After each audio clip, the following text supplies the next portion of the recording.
Hi there, Suzanne Haney Oldridge with Free to Prosper Transformational Coaching, back again today, talking about how thoughts are important in our life. So your thoughts cause your feelings cause your actions, and your actions absolutely are reflected in the result of your life.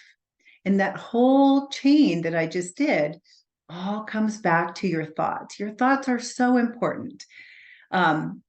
So think about this. Everything is created twice.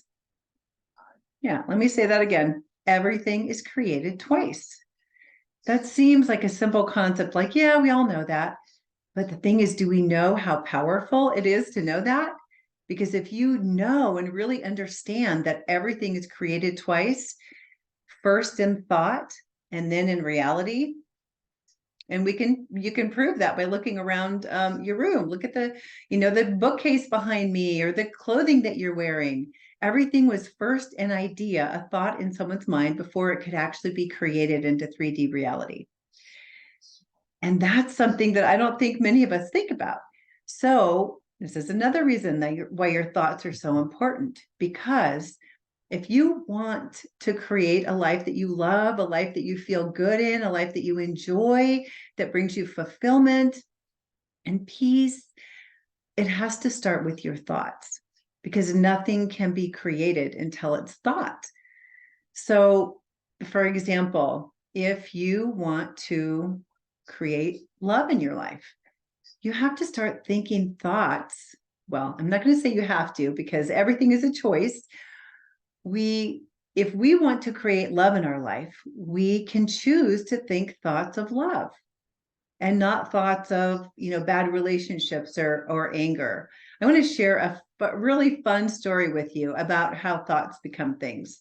So a friend of mine decided she wanted to have love in her life again. She hadn't had it for a while. And so, she was doing this and that and dating, and things just weren't working. She wasn't finding the right person. Nothing was feeling right. And one day she noticed that when she was in the car, she noticed that her playlist had songs that were almost anti-love.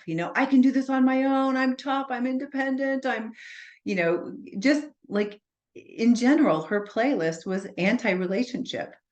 And she noticed that, and she thought about it and thought, wow, I'm going to create a playlist that's all love songs, happy songs about being in love and how good it feels, and, finding the person and all the things. There's lots of love songs. So she creates this new playlist, and she starts playing that when she's in the car instead of the other playlist. And within 2 months, she's on vacation, and she meets a guy that is in her realm of life, but they didn't really connect. I mean, she's been seeing this person for maybe 10 years or so, but they never really connected.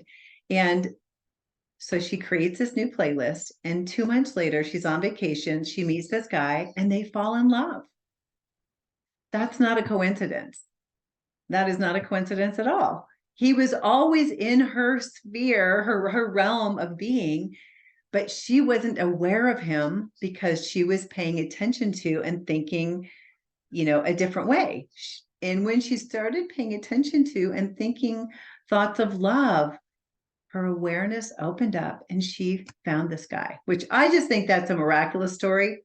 It's not a coincidence. It's the way life works. You think a thought, it starts the creation process.